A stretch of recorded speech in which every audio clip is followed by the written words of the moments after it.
اور ہم نے آسمانوں اور زمین کو اور جو مخلوقات ان میں ہے سب کو تدبیر کے ساتھ پیدا کیا ہے، اور قیامت تو ضرور آ کر رہے گی، تو تم ان لوگوں سے اچھی طرح سے درگزر کرو۔ کچھ شک نہیں کہ تمہارا پروردگار ہی سب کچھ پیدا کرنے والا ہے، جاننے والا ہے۔ اور ہم نے تم کو 7 آیتیں جو نماز میں دہرا کر پڑھی جاتی ہیں، یعنی سورہ الحمد اور عظمت والا کلام عطا فرمایا ہے۔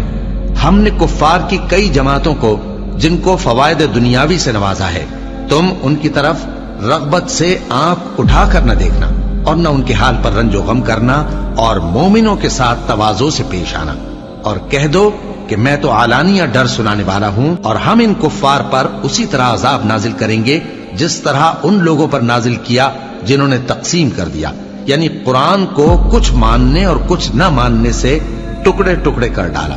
سو تمہارے پروردگار کی قسم ہم ان سے ضرور پرسش کریں گے ان کاموں کی جو وہ کرتے رہے۔ بس جو حکم تم کو اللہ کی طرف سے ملا ہے وہ لوگوں کو بے دھڑک سنا دو، اور مشرکوں کا ذرا خیال نہ کرو۔ ہم تمہیں ان لوگوں کے شر سے بچانے کے لیے کافی ہیں جو تم سے ہنسی کرتے ہیں، جو اللہ کے ساتھ کوئی اور معبود قرار دیتے ہیں۔ سو ان قریب ان کو ان باتوں کا انجام معلوم ہو جائے گا،